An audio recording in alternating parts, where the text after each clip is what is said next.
Assalamualaikum warahmatullahi wabarakatuh. Kali ini kita akan kuliah tentang asuhan kebidanan neonatus bayi dan balita dengan materi peran bidan pada balita sehat. Namun kita awali dulu dari asuhan primer pada 6 minggu pertama. Asuhan primer pada bayi 6 minggu pertama. Yang pertama yang perlu kita perhatikan, pengawasan kesehatan sebelum pulang, yaitu ada uji screening perilaku pada kelahiran, kemudian uji komprehensif neonatal. Apalagi di masa pandemi COVID-19 ini, perlu adanya biasanya untuk rapid test ya. Selanjutnya, kunjungan neonatal, yaitu pada 1 kali pada 7 hari setelah lahir dan 2 kali pada 7 sampai 28 hari setelah lahir. Apa tujuan kunjungan? Yaitu yang pertama untuk mengidentifikasi gejala penyakit, kemudian untuk melakukan screening, untuk memberikan bimbingan dan dukungan pada orang tua dan menjaga bayi dari ekspos penyakit. Apalagi kondisi seperti sekarang ini ya, sangat perlu diperhatikan sekali untuk screening, terutama pada ibunya, apakah ibunya sehat atau tidak. Kemudian perlu melibatkan orang tua dalam asuhan pada bayi baru lahir, dan terutama di sini dukungan sekitar ya, support system.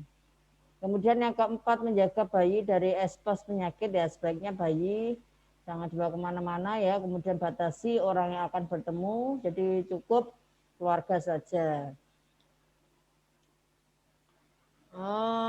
Kemudian perkembangan penting 6 minggu pertama selama 2 bulan pertama bayi, yaitu skill personal sosial, perkembangan motorik halus, kemudian kemampuan motorik kasar. Jadi ini nanti akan dialami oleh pada bayi 6 minggu pertama, seperti senyum spontan responsif, kemudian perkembangan gerakan visual, mengikuti garis tengah, berbicara spontan, merespon terhadap bel, kemudian kemampuan motorik kasar, gerakan simetris, mengangkat kepala. Itu ya, itu sudah bisa dilakukan pada 6 minggu pertama. Nah, selanjutnya ini yang kita harus lakukan, apa peran bidan pada bayi sehat? Jadi peran bidan pada bayi sehat di sini adalah selama bulan pertama kehidupan bayi baru lahir sangat beragam ya. Di beberapa tempat bersalin, bidan memiliki sedikit peran formal begitu bayi baru lahir meninggalkan ruang bersalin. Bidan meningkatkan kesejahteraan hubungan istimewa antara ibu dan anak dengan meningkatkan keterlibatan keluarga dalam perawatan dan memberikan nasihat baik bagi ibu maupun bayi baru lahir.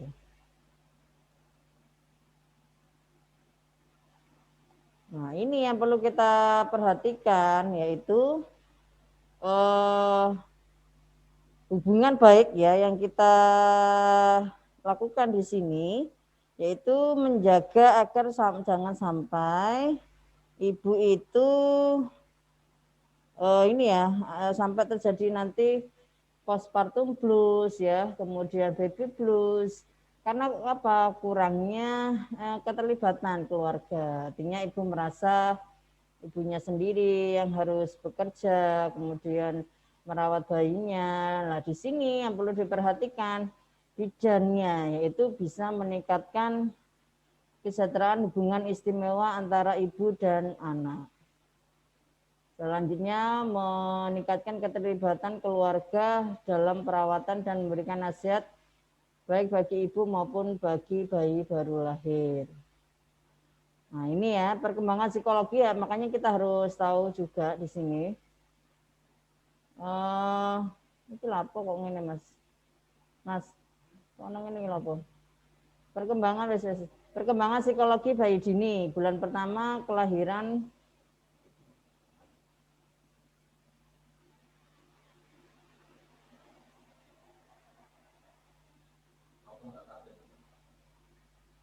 Iki ana ngene nih, Mas. Please move window away from application.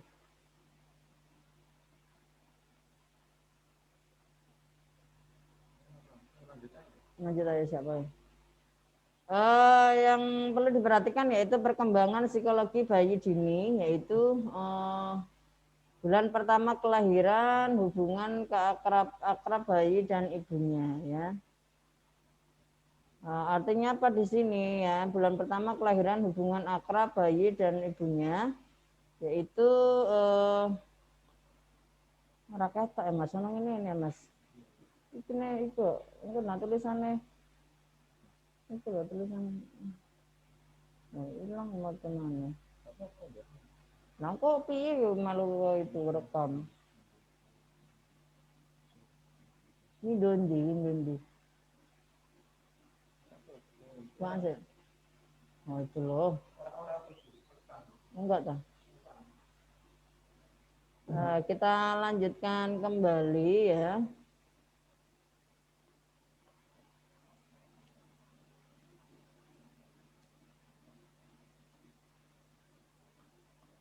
Kita lanjutkan kembali bagaimana perkembangan psikologi pada bayi 6 minggu pertama. Bulan pertama kelahiran, hubungan akrab bayi dan ibunya mengembangkan kecakapan psikologis, mempunyai ketergantungan yang lama dan penuh. Bayi harus mampu memicu pengasuhnya. Bayi memicu reaksi protektif orang dewasa, ya. Ibu dan bayi membentuk ikatan psikologis. Idealnya bayi berkembang dengan kasih sayang. Itu ya memang kita tanya aja sih kalau ada anak yang sampai mohon maaf nakal ya, kita tanya apakah kasih sayang saat bayi anak itu diperoleh secara maksimal ya. Kadang anak nakal itu untuk memperoleh ini apanya perhatian, itu untuk minta perhatian gitu ya. Selanjutnya bonding and attachment. Apa itu bonding? Merupakan suatu ketertarikan mutual pertama antar individu. Misalnya antara orang tua dan anak saat pertama kali mereka bertemu. Jadi untuk bayi-bayi yang tidak diharapkan itu juga susah ya, nanti akan timbul bondingnya. Karena apa? Karena orang tua yang pertama kali dia tidak tertarik terhadap anaknya sehingga bonding tidak terjadi itu ya. Makanya kasihan juga anak-anak dengan orang tua yang kurang menginginkan kehadirannya, itu juga tahap-tahapan ini akan tidak terlalui dengan baik. Dan apa attachment? Merupakan ikatan antara individu meliputi pencurahan perhatian serta adanya hubungan emosi dan fisik yang akrab ya. Jadi setelah tertarik kemudian seperti ada ikatan ya. Makanya kadang ada orang tua itu merasa kalau ada anaknya bahaya atau apa mesti perasaannya was-was. Ya, itu memang ikatan ini sudah terbentuk sejak bayi dalam perut ibunya ya. Ibu memberikan kasih sayang, diajak bicara di dalam perut, itu juga termasuk salah satu untuk membangun bonding and attachment. Selanjutnya bonding attachment adalah apa? Kontak dini secara langsung antara ibu dan bayi setelah proses persalinan dimulai pada kala 3 ya, jadi sampai dengan postpartum. Tetapi komunikasi ini sudah bisa dimulai sejak bayi di dalam rahim ibu. Makanya ini pernah ya ada dari psikolog mengatakan pada saya bahwa pada saat anak itu nakal itu ditanya apakah dulu saat hamilnya apakah orang tuanya sering bertengkar dengan maksudnya orang tuanya itu sering bertengkar itu. Ternyata saat ditanya seperti itu jawabannya iya. Makanya menghasilkan anak seperti itu. Artinya kalau kita memang istilahnya peran kita sebagai bidan itu memberikan konseling prahamil ya, atau misalnya pasangan sebelum hamil itu bolehlah kita memberikan konseling prahamil ya. Jadi bagaimana untuk meningkatkan hubungan baik dengan anak nantinya, mau menjadikan anak kualitasnya bagaimana, itu bisa dimulai saat kehamilan, yaitu misalnya bapak harus mendukung ibunya, memberikan rasa nyaman ya, kemudian kurangi bertengkar, perbanyak misalnya kalau orang Islam mengaji ya, istighfar dan seterusnya. Itu nanti akan terbentuk anak yang sudah mulai dari dalam rahim itu akan menerima hal-hal yang positif ya. kita jangan pernah ya, kalau misalnya kita memberikan konseling prahamil atau konseling pra menjadi orang tua, itu kita perlu tekankan nantinya mau kualitas anak seperti apa. Kalau kualitasnya mau bagus ya berarti kita harus bagus ya. Jadi jangan menuntut bagus kalau kita sendiri tidak bagus. Prakondisi ya, ini makanya tadi ya, apa sih kondisi yang mempengaruhi ikatan atau binding attachment, yaitu yang pertama memang kesehatan emosional orang tua ya, makanya mencari pasangan itu juga harus diperhatikan. Asal pokoknya jangan hanya good looking toh ya, tapi memang bisa mengendalikan emosionalnya ya. Yang pertama, yang kedua sistem dukungan sosial yang meliputi pasangan hidup, teman, dan keluarga suatu tingkat keterampilan dalam berkomunikasi dan dalam memberi asuhan yang kompeten. Jadi dukungan sosial dari suami itu sangat penting ya. Makanya jangan sampai salah pilih teman hidup karena itu akan berhidup selamanya. Kemudian dan keluarga. Jadi gini, milih mertua itu juga perlu diperhatikan ya, jangan sampai orang tua kadang ada ya disuruh milih itu ya, daripada saya ini ya punya suami ini tapi kalau mertuanya walaupun kadang ada sampai gini, walaupun mertuanya bagus atau maksudnya baik, dia pun nggak mau hidup dengan mertuanya ya. Tapi kita tidak bisa egois seperti itu karena memang anak laki-laki itu milik orang tuanya ya. Suatu tingkat keterampilan dalam berkomunikasi ya ini ya, makanya pentingnya apa istilahnya ya, kursus atau workshop pra menikah itu sangat penting ya. Kemudian pra menjadi orang tua itu sangat penting ya. Itu juga harus kita asah mulai sekarang. Kepedulian terhadap anak kecil itu juga sudah harus kita asah. Karena itu tadi loh, akan menentukan kualitas anak-anaknya nanti. Kalau misalnya dari orang tua saja kurang baik, mau gimana generasi berikutnya. Tapi memang tidak 100% genetik ya, tapi bisa karena lingkungan. Tapi itu berpengaruh sangat besar ya. Yang ketiga yaitu suatu tingkat keterampilan dalam berkomunikasi dan dalam memberikan asuhan yang kompeten. Itu juga ya bidan, di sini perannya sangat bagus, banyak sekali. Terutama bidan kan perempuan yang dekat dengan ibu pada saat proses melahirkan. Mulai dari hamil, melahirkannya, nifasnya semuanya bidan ya. Kedekatan orang tua dengan bayi ya, artinya apa ya, itu tadi unwanted pregnancy itu jangan harap ya. Akan timbul langsung kedekatan itu sangat susah. Jadi memang anak itu memang harus dekat dengan orang tuanya, jangan sampai dekat dengan orang lain ya. Walaupun misalnya mohon maaf ibunya bekerja, anaknya di asuh orang lain, tapi tetap orang tua wajib dekat dengan anak ya. Jangan sampai menyerahkan 100% pada orang lain. Ya, akan sakit rasanya nanti kalau anaknya lebih memilih pengasuhnya daripada orang tuanya. Itu sudah pernah kejadian ya. Jadi ya atau orang tuanya datang, ada pengasuhnya, milih pengasuhnya daripada orang tuanya. Jadi saya sendiri juga seperti itu ya. Jadi anak saya setelah saya kerja itu semuanya sudah ke saya, nggak mau sama pengasuhnya ya. Jadi kedekatan itu saya bangun ya, misalnya ketika tidur ya kita peluk anaknya, kemudian kita usap kepalanya, kita doakan, itu sangat-sangat harus kita lakukan sebagai orang tua nanti ke depannya ya. Bagi Anda calon bidan, calon orang tua, calon istri itu nanti sangat penting sekali. Selanjutnya kecocokan orang tua bayi termasuk keadaan temperamen dan jenis kelamin. Kita harus memahami ya temperamen anak. Jadi kadang memang ada kecocokan itu. Paling banyak menentukan memang ibunya ya. 100% kecerdasan anak itu menurun dari ibunya. Jadi beruntunglah suami-suami atau laki-laki yang mencari istri yang cerdas itu, karena memang kualitasnya nanti ditentukan dari ibunya ya. Tahap-tahapan bonding attachment yang pertama yaitu pengenalan ya, dengan melakukan kontak mata, menyentuh, berbicara, dan eksplorasi segera setelah mengenal bayinya. Kemudian bonding yaitu keterikatan. Jadi setelah kenal kemudian keterikatan, ada ikatan, selanjutnya ada timbul perasaan kasih sayang ya. Itu tahapan-tahapan bonding attachment. Jadi perkenalan dulu dengan melakukan kontak mata, oh ini anak saya, kemudian menyentuh, berbicara ya, ajak terus anak berbicara. kemudian ada keterikatan. Jadi kalau misalnya ibu itu kalau jauh dari bayinya itu merasa ada yang hilang, itu namanya keterikatan. Kemudian setelah lama nggak ketemu timbul kasih sayang, namanya attachment. Apa sih elemen-elemen bonding attachment di sini? Yang pertama yaitu sentuhan ya. Sentuhan atau indera peraba dipakai secara ekstensif oleh orang tua dan pengasuh lain sebagai suatu sarana untuk mengenali bayi baru lahir dengan cara mengeksplorasi tubuh bayi dengan ujung jarinya.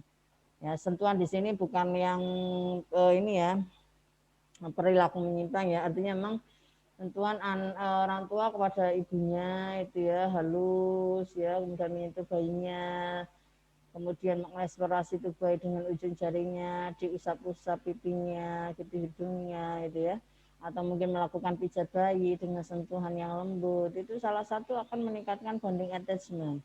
Anak akan merasanya nyaman. Selanjutnya dengan gerakan ya, ini dipakai untuk menenangkan bayi. Misalnya kontak mata ketika bayi baru lahir akan mempertahankan kontak mata itu, orang tua dan bayi akan menggunakan lebih banyak waktu untuk saling memandang bayinya ya. Selanjutnya suara, saling mendengar dan merespon suara antara orang tua dan bayinya juga penting ya.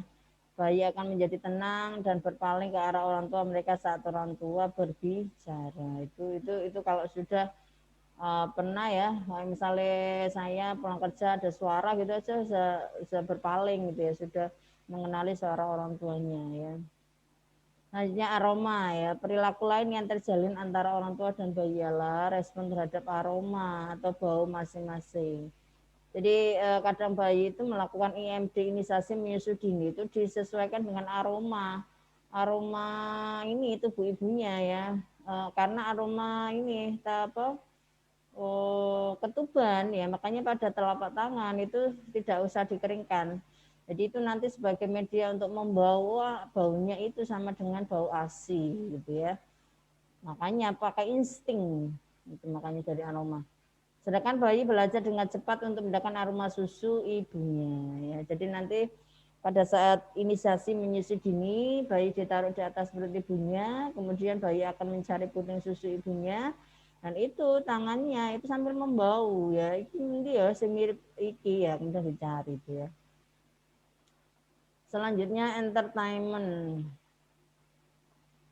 Entertainment di sini yaitu irama berfungsi memberikan umpan balik positif pada orang tua dan menegakkan suatu pola komunikasi efektif yang positif. Bioritme anak yang belum lahir atau baru lahir dapat dikatakan senada dengan ritme alami ibunya. Untuk itu salah satu tugas bayi baru lahir adalah membentuk ritme personal.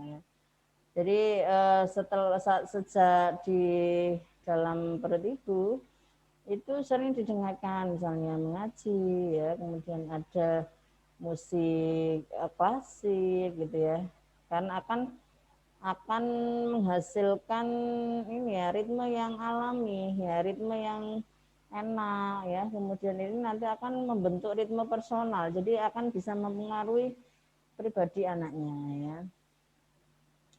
Selanjutnya kontak dini. Ada beberapa keuntungan fisiologi yang dapat diperoleh dari kontak dini ya. Kadar oksitosin dan prolaktin meningkat. Jadi ini kontak dini ini IMD ya, istilahnya inisiasi menyusu dini ya.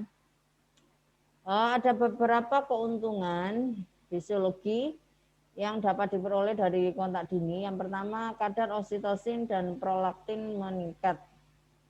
Ya, karena apa? Gunanya oksitosin dan prolaktin. Oksitosin kan untuk mencegah perdarahan. Kalau prolaktin untuk meningkatkan produksi ASI. Jadi sangat besar sekali manfaatnya ya. Kemudian refleks menghisap dilakukan secara dini ya. Jadi jangan sampai bayi itu bingung puting segera lahir ya, jangan dikasih dot ya, tapi dikasih puting susu ibunya.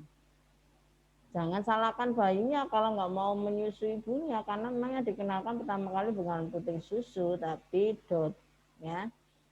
Dan ibu perlu diberitahu ya bahwa nantinya ada inisiasi menyusui dini. Jadi pada saat kehamilan trimester 3 untuk health edukasinya ya diberitahu ya. untuk melakukan perawatan payudara. Sehingga pada saat persalinan ASI sudah bisa keluar atau kolostrumnya sudah bisa keluar gitu ya.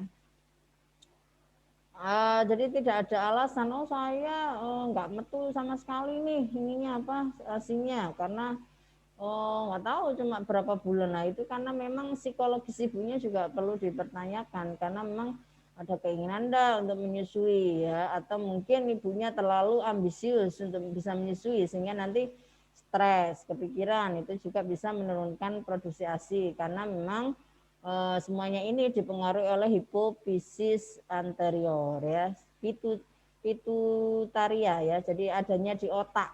Kalau otaknya konslet atau kakean pikiran ya bisa jadi produksinya menurun ya.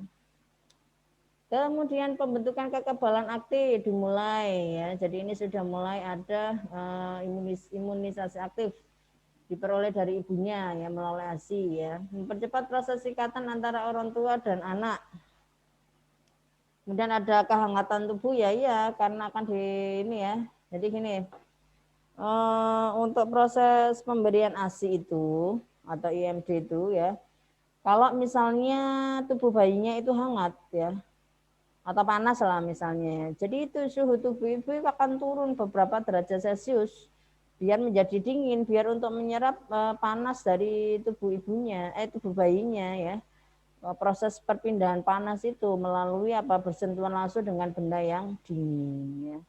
Kalau misalnya bayinya kedinginan, suhu tubuh ibunya akan meningkat berapa derajat Celcius sehingga perpindahannya antara dari panas ibunya bisa ke janin bayinya ya. Itulah gunanya melakukan IMD. Kemudian waktu pemberian kasih sayang di sini ya, bayi akan merasa tenang ya. Bayi akan merasa seperti masih di dalam perut ibunya yang hangat ya. Kalau misalnya bayi lahir langsung dipisahkan dari orang tua sehingga merasa kurang nyaman ya. Karena bayi masih di sini menggunakan insting. Kemudian untuk apa namanya rooming in ya atau rawat gabung itu sangat penting, kecuali kalau ada masalah pada ibu bayinya mungkin bisa dipisah ya. Tapi kalau bayinya normal, ibunya normal ya sebaiknya memang di rooming in atau rawat gabung. Selanjutnya yaitu untuk stimulasi hormonal ya, tadi seperti di atas ya. Prinsip-prinsip dan upaya meningkatkan bonding attachment. Menit pertama, jam pertama ya. Jadi langsung segera setelah lahir ya dilakukan IMD. Setelah bayi dipotong tali pusat kemudian dilakukan IMD. Selanjutnya sentuhan orang tua pertama kali ya, adanya ikatan yang baik dan sistematis, terlibat proses persalinan, kemudian persiapan PNC sebelumnya ya. Jadi sudah disiapkan dan adaptasi. Kontak sedini mungkin sehingga dapat membantu dalam memberikan kehangatan pada bayi, menurunkan rasa sakit ibu serta memberi rasa nyaman. Fasilitas untuk kontak lebih lama, penekanan pada hal-hal positif, perawat maternitas khusus atau bidan ya di sini penting ya. Melibatkan anggota keluarga, kemudian informasi bertahap mengenai bonding attachment. Jadi perlu diperhatikan semuanya itu. Ini kalau mau berhasil berarti prinsipnya harus diikuti ya. Menit pertama, jam pertama. Jadi segera setelah lahir dilakukan IMD. Kemudian biarkan orang tua menyentuh bayinya ya. Kemudian penekanan pada hal-hal positif. Kemudian informasi bertahap mengenai bonding attachment itu perlu disampaikan. Dampak positif dari bonding attachment adalah ini ya. Makanya tadi saya katakan kalau memang inginkan kualitas anak yang baik ya itu berarti harus ini ya melakukan bonding attachment ya. Akan apa dampaknya? Bayi merasa dicintai, diperhatikan, mempercayai, menumbuhkan sikap sosial, bukan antisosial, tapi akan apa? Istilahnya peduli dengan lingkungan, bukan anak yang antisosial ya. bayi merasa aman, ya aman. Perasaan aman itu kan yang paling susah, nyaman, aman itu kan paling susah ya. Kalau sudah meliputi perasaan itu susah ya. Berani mengadakan eksplorasi. Jadi gini, kalau ada anak yang melakukan eksplorasi ya, kita jangan melarang, tapi kita arahkan. Kadang anak kreatif itu ya, kemudian kita matikan kreativitasnya, jangan sampai seperti itu ya. Suka gambar-gambar, biasanya kan anak itu juga seneng gambar-gambar di tembok ya. Waduh, ini orang tuanya mesti marah ini, apalagi kalau orang tuanya sangat bersih sekali orangnya ya. Biarkan saja dulu, karena masa-masa itu juga nggak terlalu lama kok ya. Nanti kalau sudah besar sudah bosan sendiri ya.